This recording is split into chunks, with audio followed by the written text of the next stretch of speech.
ভুলবো না ভোলা যায় নাকি মাহে রমজানের স্মৃতি, ভুলবো না ভোলা যায় নাকি মাহে রমজানের স্মৃতি। এই মাসেতে কত ফজিলাত, এই মাসেতে কত ফজিলাত জানো কি মুসলিম জাতি, ভুলবো না ভোলা যায় নাকি মাহে রমজানের স্মৃতি। আল্লাহর সেই পবিত্র কালাম মহাগ্রন্থ আল কোরআন, কি মহিমা এই মাসেতে হয়েছে তার আগমন, যার কারণে এত সম্মান করেছেন প্রভু রহমান। রহমত মাগফিরাতের মাস, চালাও আমলের বাতি, ভুলবো না ভোলা যায় নাকি মাহে রমজানের স্মৃতি, ভুলবো না ভোলা যায় নাকি মাহে রমজানের স্মৃতি। জান্নাতেরি ৮ দরজা, রাইয়ান নামের একটি দ্বার, সেই দ্বারেতে যাবে কেবল যারা আল্লাহর রোজাদার। জান্নাতেরি ৮ দরজা, রাইয়ান নামের একটি দ্বার, সেই দ্বারেতে যাবে কেবল যারা আল্লাহর রোজাদার। রোজাদারের মুখের ঘ্রাণ বৃক্ষনা ভিড় খুশবু সমান, তাই তো এদের এত আদর করেন প্রভু রহমান। ভোরের আগে নিয়ত বান্ধ, ভুল করো না মুসলমান। ইসলামেরই পাইগাম নিয়ে আসে ধরায় রমজান, ভোরের আগে নিয়ত বান্ধ, ভুল করো না মুসলমান। এই মাসটা কত গুরুত্বপূর্ণ। রমজান মাস রাখলে আমাদের কি ফায়দা আছে? বিশ্বনবী বলছেন ফিল জান্নাতি সামানিয়াতু আবওয়াবিন মিনহা, বিশ্বনবী বলছেন এই আজান আপনার রাইয়ান, জান্নাতের যে 8টা দরজা আছে, এই 8টা দরজার মধ্যে এমন একটা দরজা আছে যে দরজাটার নাম হচ্ছে বাবুল ইউসাম্মাল রাইয়ান। এই রাইয়ান নামে একটি দরজা, এই দরজাতে কে যাবে কে যাবে কে যাবে, লা ইয়াদখুলু, কেউ যাবে না, ইল্লা সাইমুন, শুধুমাত্র যারা সিয়াম রেখেছে, যারা 12 ঘন্টা ধরে আপনার কষ্টের উপরে রেখে 45 ডিগ্রি 46 ডিগ্রি তাপমাত্রা না খেয়ে আল্লাহকে খুশি করার জন্য। কারণ এই ইবাদতটা, এই সময়টা কোনো মানুষের জন্য নয়, আল্লাহর জন্য এই সিয়ামটা রাখে। এই জন্য আল্লাহ সুবহানাহু ওয়া তাআলা তাদের জন্য জান্নাতের একটা দরজা আছে, এই রাইয়ান নামক দরজা। এই দরজা দিয়ে শুধুমাত্র রোজাদার ছাড়া পৃথিবীর কেউ প্রবেশ করতে পারবে না। বাংলাদেশের এক মানে বয়স্ক লোক, একটা খেটে খাওয়া মানুষ, তিনি রাস্তা দিয়ে যাচ্ছেন, তো যেতে যেতে যেতে একটা সাংবাদিক দাঁড়িয়ে একটা বোতল নিয়ে আছে হাতে, জলের বোতল, আর প্রখর রোদ। এমন সময় লোকটা বলছে বাজি দাঁড়ান দাঁড়ান, কি বলছে আপনি রোজা আছেন? যে রোজা আছি। তো রোজা যখন আছেন তো আমার একটা কথা, কি আমার বোতল দেখতে পাচ্ছেন হাতে? দেখতে পাচ্ছি। বলছে এই বোতলটা গটগট করে পানিটা খান, খান, আপনাকে পুরস্কার দেবো, 1000 টাকা দেবো, নয় আপনাকে 5000 টাকা দেবো, খালি খান। লোকটা উত্তর নেবেন, যখন বলেছে 5000 টাকা দেবো, আপনি এক ঢোক খেলেন, বলছে রোজা তো 12 মাসের জন্য নয়, 12 মাসে একটা মাস আমাদের জন্য রোজাকে ফরজ করেছেন। আর কষ্টের সঙ্গে সারা বছর ধরে যতক্ষণ আমার জ্ঞান হয়েছে ততদিন পর্যন্ত সিয়াম পালন করে। তুমি কে? তুমি 5000 কেন? তুমি যদি আমাকে গদি গদি টাকাই না আমাকে দাও আর সামনে এসে বলো এক ঢোক পানি খাও, সিয়ামটাকে ছেড়ে দাও, তা আমি কিয়ামত হয়ে গেলেও এই পানি আমি পান করব না, কারণ আমি আল্লাহর জন্য এই রোজাটা রেখেছি। তোমার টাকা নিয়ে আমার কোনো ফায়দা নাই। এই রোজা তাহলে কার জন্য? আল্লাহর জন্য। এটা সত্যি আল্লাহর জন্য। পৃথিবীতে ইবাদত অনেক আমল আছে, লোক দেখানি হয়, কিন্তু এই ইবাদতটা লোক দেখানি হয় না। কেন হয় না আপনাকে বলি, মানুষ কষ্ট করেই রাখে। উদাহরণস্বরূপ ধরেন আজকে কালকে একটা রোজা আপনি রাখবেন, রোদ প্রখর রোদ, থাকা যায় না, এরপরে আপনাকে ভাল লাগে না, এখন আপনি ঘরে ঢুকলেন, ঘরে ঢুকে দুয়ারকে লাগিয়ে দিলেন, ভালো লাগে না, কি করি, এত ছটপট ছটপট মনে হচ্ছে খেলি, একবার ফ্রিজ টানছেন। আচ্ছা, ফ্রিজের টেনে তো কোনো খাবার আছে না? নাই, ঠান্ডা পানি, এখন যদি আমি খাই আমার জান ঠান্ডা হয়ে যাবে রে। এখন ঘরে আপনি দেখলেন কেউই নাই, সব বাইরে, আপনি ঘরে একা, তা আপনি বলেন তো আপনি খেতে পারবেন কি পারবেন না? পারবেন তো? আরে একা পারবেন না, লুকিয়ে কেউ দেখবে না তো, কখনো একবার বিসমিল্লাহ করে মেরে দিলেন, খেয়ে আবার চিটপাটাং হয়ে গেলেন। কিন্তু না, হাজার রৌদ্রের মধ্যে আপনি ব্যবসায়ী মানুষ, যদি আপনি গোসল করেন, যদি ওপর দিয়ে আপনার পানিটাও পড়ে আর আপনি বদনা দিয়ে বালতি পানি নিয়ে যদি আপনি ঢালেন, এরপরেও যদি আপনি মনে করলেন গপ করে একটু গিলে নেব, কে দেখতে পাবে, কিন্তু এরপরেও আপনি খান না, বারবার মুখে ঢুকলে ওই মুখ থেকে আপনি বারবার ফেলে দেন, কারণ আমি এই রোজাটা কোনো মানুষের জন্য রাখিনি, স্বয়ং আমি আল্লাহর জন্য এই রমজান মাসে রোজা রেখেছে। আর এই রোজাদারের জন্য আল্লাহ তাআলা স্পেশাল করে একটা দরজা বানিয়েছেন। তাহলে রোজা আমাদেরকে রাখতে হবে। আর হাদিস এখানে থেকে যাচ্ছে একটা হাদিস, তবে আপনাকে শর্টকাট কথা বলি, আপনি যে এত কষ্ট করে রোজা রাখছেন, রোজার নিয়ত কিন্তু আপনাকে গালাত রাখলে হবে না, ঠিক রাখতে হবে। কারণ এর রোজার অন্তর ভেতরটা আল্লাহ তাআলা দেখবেন তো আপনি কোন উদ্দেশ্যে রাখছেন। শুধু কি একটা মাসের জন্য আপনি রেখে দিলেন, না আপনাকে সংশোধন হতে হবে কি নিয়তে আপনি রাখবেন? হাদিসে নাই মান শামা রমাদানা ঈমানাও ওয়া ইহতিসাবা গুফিরা লাহু মা তাকদ্দামা মিন যামবি। তাই তো এই হাদিসটা মুলবির মুখে শুনবেন, সামনে আসছে।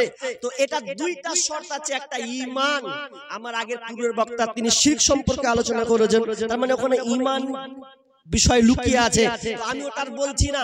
আপনাকে ঈমানকে আগে ঠিক করতে হবে, বামানা ইখতিলাস নিয়ত আপনাকে শুদ্ধ করতে হবে, আখলাক আপনার এই নিয়তটা পরিশুদ্ধ করতে হবে। আপনি কি হিসাবে রাখছেন, শুধু কি একটা মাস রেখে পালিয়ে যাবেন? না, এই জন্য না, কারণ আল্লাহ তাআলা রাসূল বলছেন ইন্নাল্লাহা লা ইয়ানজুরুহু ইলা সুওয়ারিকুম ওয়া আমওয়ালিকুম, আল্লাহ তাআলা তোমার সৌন্দর্য এবং তোমার মাল সম্পদের দিকে তাকাই না, কিসে তাকাই? ওয়ালাকিন ইলা কুলুবিকুম ওয়া আমালিকুম। আল্লাহ রাসূল বলছেন আল্লাহ তাআলা দেখেন তোমার কলব, তোমার অন্তর, তোমার অন্তরটা দেখে, এবং তোমার কাজটা, তোমার কাজের নিয়তটা কি আছে এটা আল্লাহ তাআলা দেখেন। তাহলে আপনার নিয়তটাকে আপনাকে ঠিক করতে হবে। দেখবেন অনেক লোক রমজান মাসে এত কষ্ট করে রোজা রাখে, অথচ দেখবেন রোজা রাখা অবস্থায় মিথ্যা কথা বলে, কি বলে না? বলে তো, মিথ্যা কথা বলে না? এত মিথ্যা কথা বলে, আল্লাহু আকবার। ব্যবসায়ী মিথ্যা কথা, প্রেমিক প্রেমিকাকে মিথ্যা কথা বলে না? মিথ্যা কথার সয়লাব চলছে। মাল্লাম ইয়াদা কাওলা যুর, রাসূল সাল্লাল্লাহু আলাইহি ওয়াসাল্লাম বলছেন যে ব্যক্তি মিথ্যাকে ছাড়তে পারলো না, ওয়া আমালা বিহি, এবং তার দৈনন্দিন যে কাজটা খারাপ কাজ, এগুলোকে সে কি করতে পারে না, ছাড়তে পারলো না, তাহলে তার না খেয়ে থাকার কোনো কল্যাণ নাই, না খেয়ে থাকার কোনো ফায়দা নাই। অতএব আপনি রোজা আছেন, মিথ্যা কথা বলবেন না। অথচ দেখবেন মিথ্যা কথা কাতে হয় মোবাইলে, হয় না? মোবাইলে মিথ্যা কথা হয়তো নাকি? মোবাইলে এত মিথ্যা কথা আপনি বলেন, এই মোবাইল নাম হলো মোবাইল চৌধুরী। এই মোবাইলটার নাম হচ্ছে মোবাইল চৌধুরী। এই মোবাইল দিয়ে অহরহ মিথ্যা কথা বলা হয়। কত যে আপনি মিথ্যা কথা বলেন তার সীমা নাই। এর জন্য আপনাকে সতর্ক থাকতে হবে, আপনাকে সতর্ক হতে হবে, যাতে আমার এই রমজান মাসের কষ্টটা, রমজান মাসের এই মেহনত আপনি এত কষ্ট করে রাখছেন, খবরদার আল্লাহ রাসূল যেগুলো বিরত থাকতে বলেছেন, খাওয়া পান করা, স্ত্রীর সঙ্গম, এগুলো দিনের বেলা হারাম, রাতের বেলা করতে পাবেন। কিন্তু যদি আপনি দিনের বেলায় করে দেন তাহলে গলাত, আপনার ভুল। তো এটা আপনি আজকে বলতে পেলাম না, অনেক কথা আছে, সংকীর্ণ সময়, সংক্ষিপ্ত সময়, এজন্য আমি বলতে পারলাম না। তবে চেষ্টা করবেন ভাই, সামনে রোজার যারা নিয়ত করছেন বা রাখবেন, আমার আগের বক্তব্য আছে রমজানের প্রস্তুতি সম্পর্কে কয়েকটা টিপস সোশ্যাল মিডিয়াতে আছে, আপনারা দেখবেন কি কি করবেন, কি কি নিয়ত করবেন, কোন কাজটা রেডি করবেন, এই ব্যাপারে বিস্তারিত আলোচনা আছে। তবে আমরা ওগুলো থেকে উদাসীন গাফিল হয়ে গেছি। জি না, এখন থেকে ইচ্ছা করুন পাপ কাজ আর করবেন না। যত জেনাই লিপ্ত আছেন ছাড়ুন, ছেড়ে দেন, করবেন না। আপনি যত অশ্লীলতা আছে এগুলো আপনি বহিষ্কার করুন, না আপনাকে করতে হবে। যদি এইগুলো কাজ ত্যাগ না করেন আর ত্যাগ না করে আপনি রোজা রাখার চেষ্টা করবেন, তাহলে আপনার কষ্ট করাই হবে। আল্লাহ তাআলা এর কোনো আপনাকে পুরস্কার দিবেন না, দিবেন না, দিবেন না। আমি দানের দিকে যাব, আমি দানের দিকে যাব। তবে কথাটা হচ্ছে এই যে দানের কথাটা আপনাকে বলতে হয়, কিন্তু বলতে গেলেও আপনি যেহেতু ঈমানদার মানুষ, আল্লাহ তাআলা বলছেন আল্লাযীনা ইউমিনুনা বিল গায়ব ওয়া ইউকিমুনাস সালাহ ওয়া মিম্মা রাযাকনাহুম ইউনফিকুন।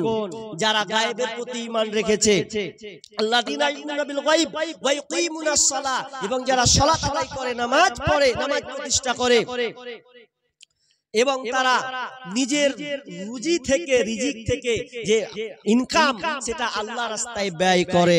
তাহলে ঈমানদারের বৈশিষ্ট্য খালি নামাজ রাখা নয়, ঈমানদারের বৈশিষ্ট্য শুধু খালি গায়েবের প্রতি ঈমান রেখে দিন আর নয়, তার পাশাপাশি এটাও একটা ঈমানদারের বৈশিষ্ট্য যে আপনি যে ইনকাম করেছেন, এই ইনকাম থেকে আপনাকে আল্লাহ রাস্তায় খরচ করতে হবে, আপনাকে দিতে হবে। এটা আমাকে বলতে হবে কেন?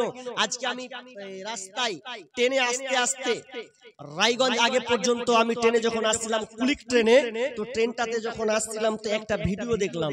তো আমি ওনার নামটা জানতাম না, শরীফুল ইসলাম, ডক্টর কামরুল ইসলাম সম্ভবত, হ্যাঁ ডক্টর কামরুল ইসলাম।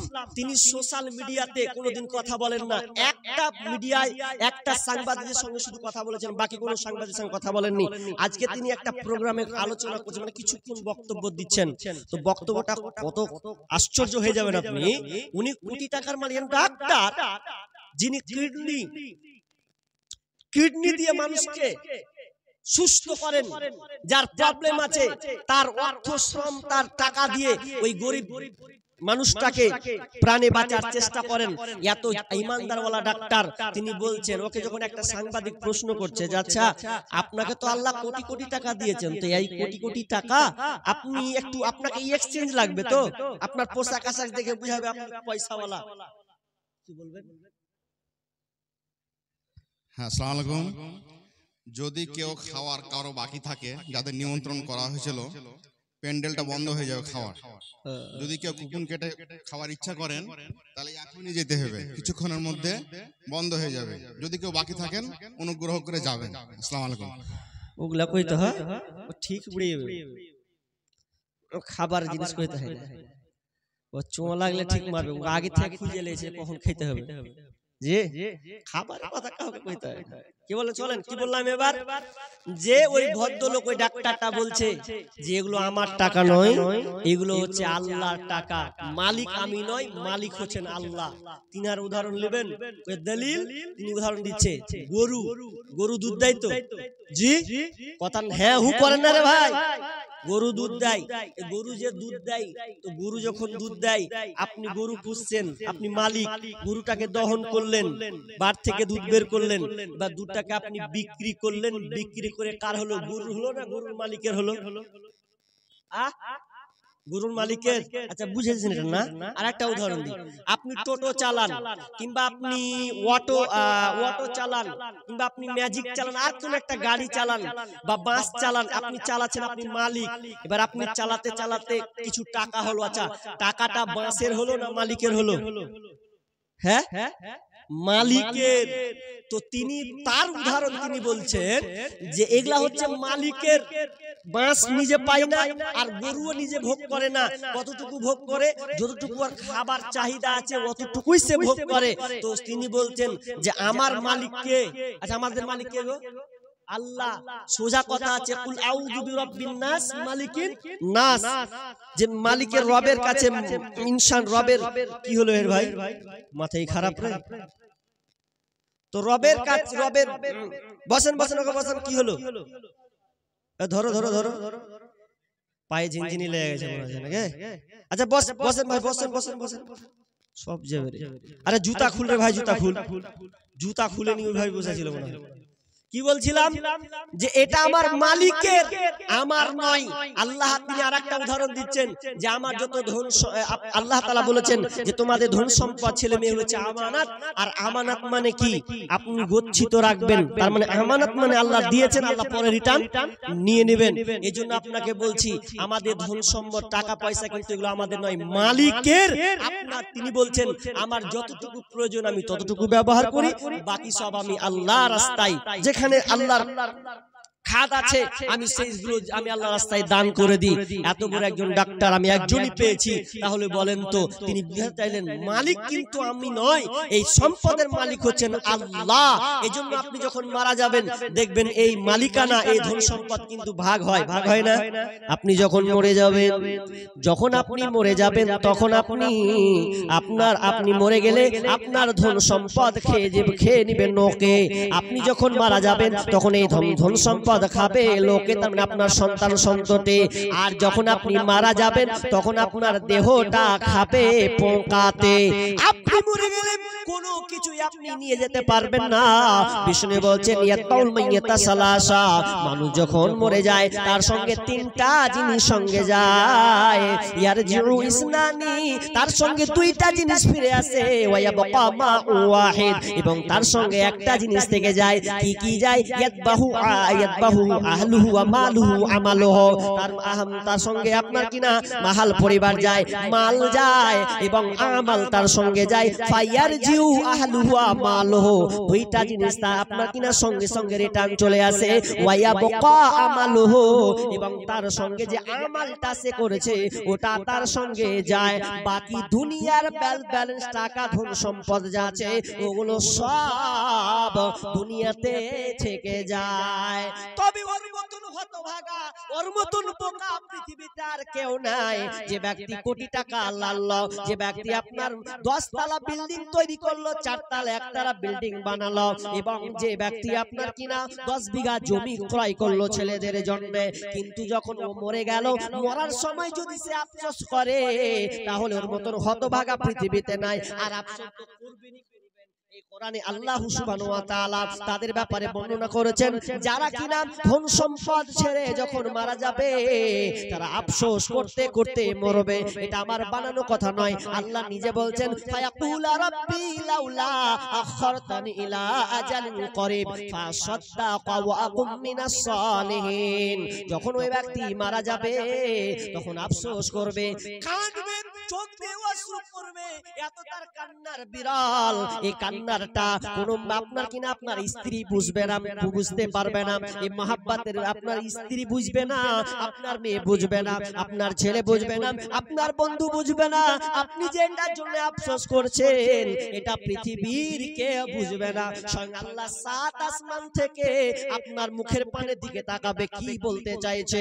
ওই সময় আপনি আল্লাহকে বলবেন ফায়াকুলা রাব্বি লাউলা আখরতানি ইলা আজালিন করিব, আল্লাহ রে তুমি আমাকে সময় দাও, তোমার কাছে আমি সময়ের ভিক্ষা চাই। কেন কেন কেন সময়ের ভিক্ষা কেন চাইবে?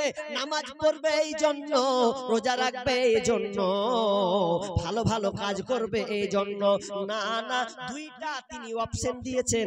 ওই লোকটা দুইটা জিনিস আল্লাহর কাছে চাইবে। যখন আপনি মারা যাবেন তখন আপনি এই দুইটা জিনিস চাইবেন। কি বলবেন আল্লাহকে? যখন আপনার প্রাণ পাখিটা বেরিয়ে আসবে তখন আপনি আল্লাহকে বলবেন ফাসাদাকা ওয়া কুম মিনাস সালিহিন। আল্লাহ আমি দুইটা কাজ করব, খুব বেশি কাজ করব না। বেটির মুখ দেখার আমার দরকার নাই, বিবির মুখ দেখার আমার দরকার নাই, আমার 10 তলা বিল্ডিং হচ্ছে আমার দেখার দরকার নাই, আজকে আমি ভুট্টা লাগিয়েছি গম লাগিয়েছি এগুলো আমার দেখার দরকার নাই। আমি আমার টাকা থেকে আমি নিজে যেটা ইনকাম করেছি আমি আল্লাহর রাস্তায় সাদাকা করব। ফাসাদাকা আমি আল্লাহর রাস্তায় সাদাকা করব ওয়া কুম মিনাস সালিহিন, এবং আমি ভালো লোকের অন্তর্ভুক্ত হয়ে যাব। এই দুইটা কাজ করার আপনি আমাকে সুযোগ দেন। আল্লাহ বলবেন থাম, না না, ওয়ালাই ইউখিরুল্লাহু নাফসান ইদা জাআ আজালুহা। আল্লাহ বলবে আর তোমাকে সময় দেওয়া হবে না। ওর মতন আর হতভাগা হবে না। কানতে কানতে কানতে কানতে চোখের সামনে সব মালামাল, 4 কোটি টাকার মালিক, 10 কোটি টাকার মালিক, 1 লাখ টাকার মালিক, 4 বিঘার মালিক, 10 বিঘার মালিক, এই কানতে কানতে কানতে তার রূহটা বেরিয়ে চলে যাবে, বাঁচার কোনো কায়দা নাই। তো ওর মতন হতভাগা কেউ নাই। কথায় আছে না, থাকতে গুরু গয়না হাল, তার দুঃখ সর্বনাশ। নিজে একবার টাকার মালিক ছিল, লাটুকার পিটত। এমন সময় কত বাপজিকে দেখবেন বয়স যখন হয়ে যায়, তো বয়স হয়ে গেলে বয়স যখন হয়ে যায় ইচ্ছা করে যে 20টা 50 টাকা মসজিদে দিই, বা কেউ চাইতে এসে দিকে একটা ফ্যান ঝুলে না, ফ্যানের দরকার আছে, মন চাই। একদিন ছিল 5 লাখ টাকার মালিক, এখন বেটারা সব ভাগ করে নিয়েছে, এখন ফকির হয়ে গেছে। বেটারাকে বলবে বেটারে একটা ফ্যান দিব দে টাকা, তখন বেটা বলে দেখো দেখো কার কথা শুনে নিচ্ছে, ফ্যান ফ্যান করছে। তখন আপনার মনের আশাটা পূর্ণ হবে না শেষ বয়সে, যে আমি পূর্ণটা করব। আপনাকে টাকা মাল নেই, সব বেটাকে দিয়ে দিয়েছেন, ভাগ করে নিয়ে নিয়েছে বেটারা, লিবেই তো।